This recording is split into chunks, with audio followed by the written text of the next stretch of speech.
Mara, ¿Qué tal, Pablo? ¿entonces cambiamos o no cambiamos nuestra...? Si tengo que contestar sí o no, diría no. No cambiamos. Pero hay un pero que sí podemos cambiar la manera con la que nos relacionamos con el mundo, nuestro entorno. Eso sí cambia y de hecho debe cambiar.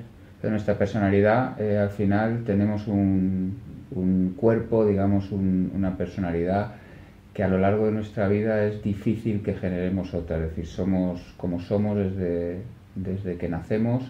¿Qué Eso cosas se pueden cambiar? Sí, como bien dices, no somos tablas rasas, nacemos con una predisposición genética y eso nos sitúa en el mundo de alguna manera y a partir de ahí todas las experiencias que nos envuelven forman parte de algo que vamos integrando desde nuestra experiencia privada. Entonces nuestra esencia no cambia, es la misma hasta el final. Sí es verdad que en función de nuestro rango de edad, de nuestro sexo, evolucionamos dentro de esa variable. Pues si ponemos por ejemplo que eres muy extrovertido, vas a serlo toda la vida, ¿no? Pero hay etapas de la vida en las que lo eres más por temas hormonales o menos. Estamos aquí en el IEP con Mara Aznar. Dejadme que os cuente brevemente quién es Mara. Mara es psicóloga y tiene un proyecto con otros socios, buenos amigos de la casa, se llama VIPScan, que os recomiendo que vayáis a visitar, porque bueno, es un motor que han creado basado ahora nos contará Mara un poco más, en pues cosas como la personalidad, cosas relacionadas muy con algo que nosotros aquí en el IEP sabemos que es definitivo, que es la toma de decisiones a través de nuestro cerebro, de cómo somos, de cómo hemos sido y de cómo vamos a ser. Entonces nos gustaría que Mara hoy generásemos una tertulia en donde vamos a hablar mucho de la cabeza. Entonces, Mara, bienvenida. ¿Qué es VIPScan y qué hacéis? Pues VIPScan es una empresa que se dedica a predicción del comportamiento basada en personalidad. Nosotros la personalidad la tomamos desde su base biológica, como te comentaba, ¿no? La parte genética de la personalidad, lo que heredamos, lo que es más inmutable en cuanto a rasgos de personalidad se refiere, y a partir de ahí pues se genera, trabajamos con un test que está metido dentro de un motor informático, una plataforma, donde podemos generar todos los algoritmos y todas las respuestas que el cliente quiera, ¿no? Y para lo que se utilice, desde estudios. Lo que más interesa es poder predecir comportamiento y luego ya el contexto depende de la necesidad. Entonces nosotros estamos aquí en un proyecto integral de salud y rendimiento que conocéis bien, pero que evidentemente la cabeza determina mucho en nuestro cerebro, ¿no? Como órgano diana. Entonces si tú tuvieras que decir, hay un tipo de cerebro caótico, hay un tipo de cerebro ordenado, hay un tipo de cerebro... ¿Cómo es nuestro cerebro? Sí, tienes delante un cerebro caótico. Sí, no nos gusta etiquetar directamente porque la etiqueta pues, está ya implícita, ¿no? En nuestra sociedad. Pero sí que podemos detectar esos rasgos que nos definen de alguna manera y que por H por B nos han obligado a cambiar o que están en un contexto donde no deberían estar. Y por supuesto hay cerebros más caóticos que están muy bien en cierto contexto y se desenvolverán muy bien, y cerebros más organizados que funcionan de una manera pues más rígida en algunos aspectos, pero que son muy útiles en ciertos contextos. Y a través además de detectar eso y vosotros de todos los test que tenéis de personalidad, hay una cosa que, por ejemplo, a mí me ha parecido que siempre dices, oye, primero, tener información es muy importante para todos los seres humanos porque eso te genera calma, y luego además, ¿cómo hacemos para, una vez que sabemos cómo somos, cuál es vuestra propuesta? Después, ¿qué hay que hacer? ¿Trabajar la parte débil, ir hacia la parte fuerte, combinar ambas? ¿Cómo sería?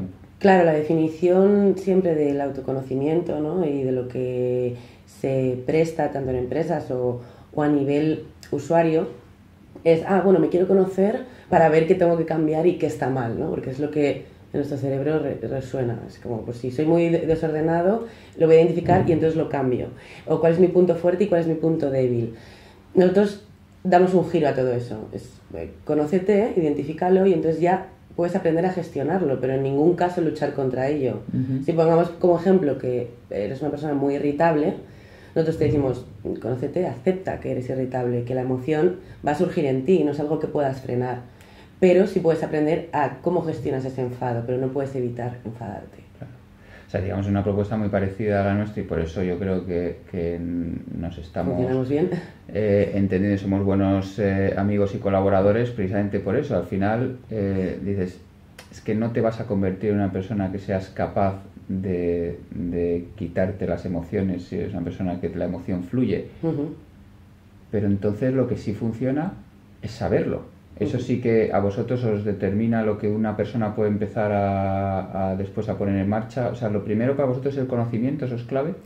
Eso es clave, eso es clave. Y como decías tú, pues la parte más emocional, aprender a regularla. Si estás en cierto contexto que, bueno, pues que necesitas, ¿no?, de esa regulación a través de, como vosotros trabajáis, ¿no?, la alimentación va muy unido, el estilo de vida, que es lo que va más acorde contigo en función de tu personalidad. Lo que no puede ser es que se intente aplicar una medida transversal a todo el mundo, porque cada uno necesita una medida distinta en función de cómo es. Entonces yo creo que sí, que la respuesta es que lo primero es conocerse. Y luego, entonces que no es tarea fácil, ¿eh?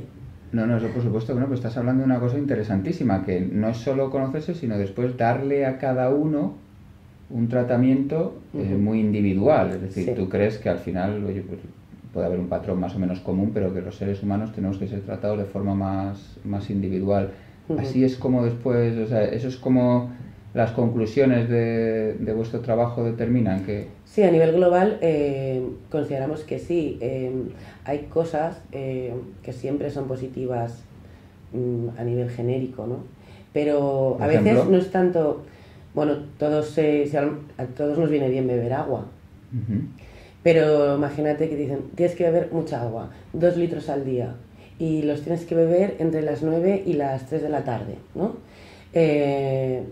Bueno, a lo mejor por personalidad yo no soy capaz de ser tan rígida y tan disciplinada de cumplir con ese objetivo, pero si me lo transforman de otra manera, podré ser capaz de decir, bueno, me comprometo o llego a integrarlo de una manera más motivante, con refuerzo o con alarmas, porque igual se me despista y no me acuerdo. No sé, buscar tu estrategia, que el resultado es que los dos bebemos mucha agua, pero cada uno lo ha integrado de manera distinta. Yeah. O sea, hay cosas que sí que son transversales a todo el mundo y cosas que no. Que lo que te va bien a ti, a mí no me funciona. Yeah. Y no está mal, simplemente es distinto. Yeah. Pero nos empeñamos en... yo creo que es desde la base de educación, ¿no? Todos pasamos 8 horas sentados en una silla estudiando el mismo conocimiento de la misma manera. Pues a nivel de alimentación, de tratamientos, tiene que cambiar. Tiene que hacerse de otra forma, más personalizada. Un día, y hablando de eso, de cómo estudiamos y de cómo es la educación, todo eso, me pusisteis sobre la pista, Rodrigo, tu socio, me puso sobre la pista de un concepto que llamabais el poder de los introvertidos. Al final, sí, que hablabais de que la sociedad está un poquito más creada, hemos creado un poco más la sociedad para la personalidad del extrovertido. Pero la gente tiene un poquito de confusión cuando hablo con personas cercanas, en tertulias, con amigos, sobre qué significa la introversión y la extroversión. Entonces, ¿me podías un poco hablar de eso? Sí, por supuesto. A nivel de cerebral es una cuestión de activación cortical.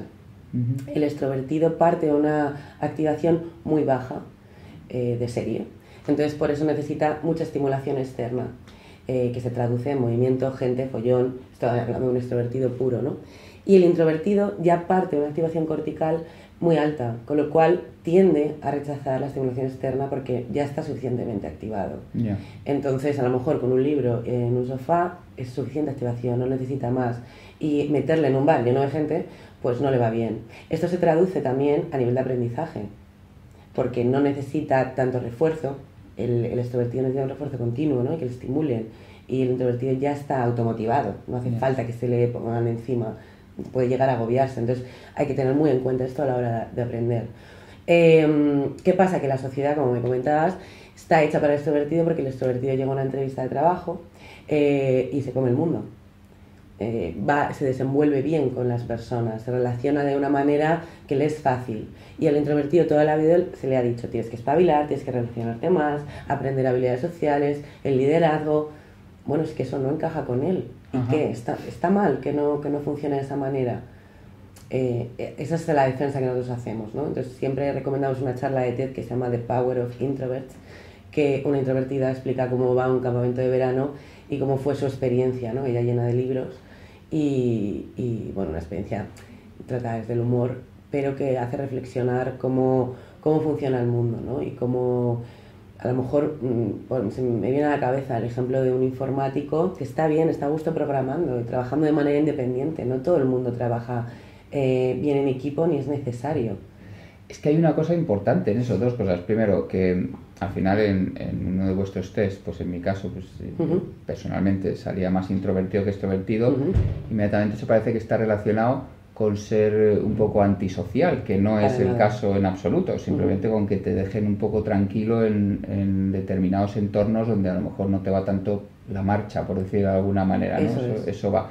Pero luego además se hablaba de que no hay un solo estilo de liderazgo, sino que al final, y no hay un solo estilo de integrarte en un equipo. Eso es. El equipo, por ejemplo, es algo que viene detectado, o sea, poder trabajar en equipo es algo que viene por la personalidad o que todo el mundo podemos hacerlo.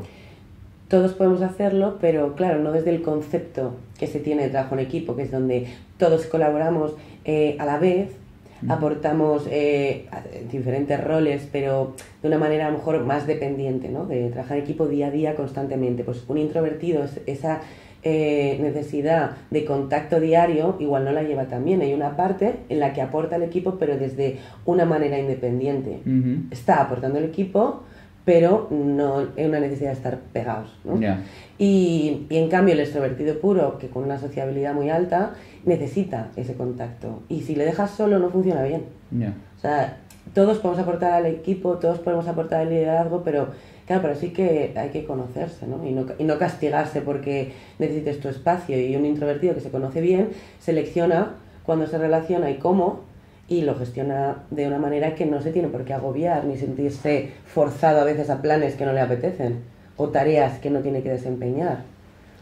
Esa es la defensa, ¿no? O sea que, claro, antes has hablado de una cosa importante. No nos gusta poner etiquetas porque la sociedad nos pone etiquetas. Totalmente. Y al final, claro, resulta que trabajar en equipo, y según tú ahora estás dejando a la gente pues con una reflexión que a lo mejor empiezan a tirar del hilo y ver hacia dónde lleva eso, pero no hay un solo concepto de jugador de equipo, ni hay un solo concepto de trabajador de equipo, ni hay... Claro, el asunto es que hemos creado un patrón, ¿no? Si te estoy entendiendo bien, en donde trabajar en equipo significa una sola cosa y resulta que entonces eso deja fuera a mucha gente que a lo mejor se podían integrar de otra manera.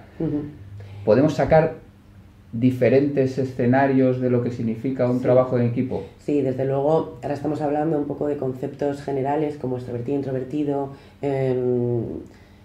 una persona más dominante, menos dominante, más dependiente, más independiente, pero luego la personalidad es más compleja y se compensa muchas veces. Poniendo como ejemplo esto del trabajo en equipo, a lo mejor yo trabajo mejor sola, pero soy una persona que soy muy generosa, soy muy empática y por generosidad y empatía al otro trabajo bien en equipo, porque me gusta a los demás, porque empatizo, porque soy una persona cordial. Entonces, sí, tenemos en cuenta, por eso nos queremos salir de la etiqueta, hay que tener en cuenta cuáles son las razones de esta persona, cómo funcionan todos sus rasgos, porque un rasgo aislado no tiene por qué predecir nada, y entonces a partir de ahí ayudarle a motivarse, pero teniendo en cuenta toda su personalidad. Es decir, todos podemos llegar a una misma meta, pero por motivaciones distintas. Como lo que decíamos del agua, o podemos recorrer una montaña los dos, y tú prefieres ir del tirón, y yo prefiero hacerlo por tramos. Pero estamos llegando los dos a la misma montaña, ¿no? Entonces, la personalidad es algo más complejo que dos conceptos donde tienes que estar en el extremo o en el defecto. O sea, hay que tener en cuenta todos los rasgos. Que fíjate, hasta el punto de que me acuerdo un día también charlando con vosotros que hablaba, Pablo, es que ahora se habla mucho del concepto del psicópata como algo absolutamente negativo per se. Claro, y se me quedó grabado que un psicópata evidentemente puede derivar hacia un asesino en serie, hacia alguien que cree muchísimos problemas sociales, pero que una personalidad un poco psicópata, corrígeme si algo no estoy diciendo bien, también va mucho en la gente que hace mucho por los demás. Es decir, pues no sé, me hablaba de que, claro, para ser bombero, para ser un gran policía, para ser alguien que realmente ponga su vida en manos de la sociedad, ¿no? Para salvar gente, hay que tener también un poco ese rasgo. Sí, explicado desde un nivel un poco más profundo, como os habla antes de la extroversión y la introversión, el psicoticismo, que es el rasgo del que hablamos, lo regula la amígdala, que es la parte que está relacionada con el miedo, ¿no? Y ante una situación amenazante yo decido huir o atacar, ¿no?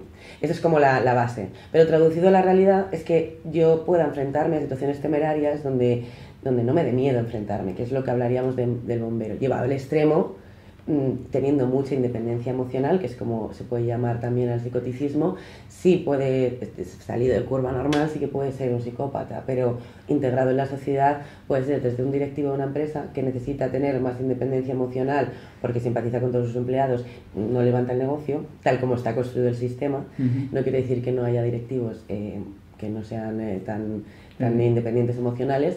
Incluso un cirujano, ¿no? Porque puede tener que necesitar un poco de distancia a la hora con el paciente. Si empatiza demasiado, lo sufre, igual no es capaz de tener que cortar una pierna, no lo sé. Claro. Pero en el caso de los bomberos, los policías sí que necesitan un puntito de psicoticismo, no de psicopatía, ¿no? Psicopatía ya sería el rasgo como fuera de la curva, digamos, o sea... Sí, como está entendido, ¿no? En la parte de freudiana y el concepto, como concepto, ¿no? El neuroticismo, el psicoticismo, es un rasgo que nos resuena en la cabeza ya como mal, como decías tú, ya por denominación de origen y de concepto. Y bueno, ¿hacia dónde va ahora mismo el proyecto Biscan? ¿Dónde veis la siguiente? Es decir, la sociedad nos necesita, yo creo que claramente, porque eso, la salud, el rendimiento, el conocimiento, se habla de que ahora la siguiente revolución es la del talento, con lo cual hay que acumular un montón de información. Claro. Todo eso, ¿dónde nos lleva? ¿Dónde ves tú? Y el talento es tan amplio y tan versátil, ¿no? El concepto de talento es muy amplio y en base a personalidad, imagínate, no hay un talento único, es que depende de lo que lo apliques. Todos tenemos algo valioso en nosotros mismos, ¿no? Y pues el proyecto, para nosotros, una de las razones por las que ya estamos integrando, y yo creo que va a empezar a cuajar porque hay un cambio, ¿no? de paradigma social, es en la educación, ¿no? Que es de donde hay que partir, que las personas nos conozcamos ya no solamente por la experiencia vital, que cuanto más tiempo pasa más te das cuenta de que no cambias tanto y que lo que está bien, pero en la educación creo que hace falta para orientar, para que no se provoque esa frustración en el alumno que no sabe muy bien por dónde tirar y qué profesión hacer, y no estar también tan segmentado. Conocerse desde cuanto antes es una labor pues que ojalá la hubiésemos tenido muchos. Mara, muchísimas gracias por estos minutos. A ti por invitarnos y por esta charla, por supuesto. Yo saco 5, bueno, nosotros aquí hablamos de 5 factores, que es tu ritmo de vida, la nutrición, el ejercicio físico, la conducta, el descanso, pero claramente hoy nos dejas tú un tema clave, es decir, el conocimiento, o sea, conocerse, después que seamos capaces de sentirnos como individuos, o sea, que formamos parte de una sociedad, pero que realmente tenemos derecho a saber que somos individuos y que tenemos que ser tratados así, que no todos somos iguales, y luego educación también, para poder eso llevarlo a la práctica. Eso es. Pues nada, muchísimas gracias. A ti.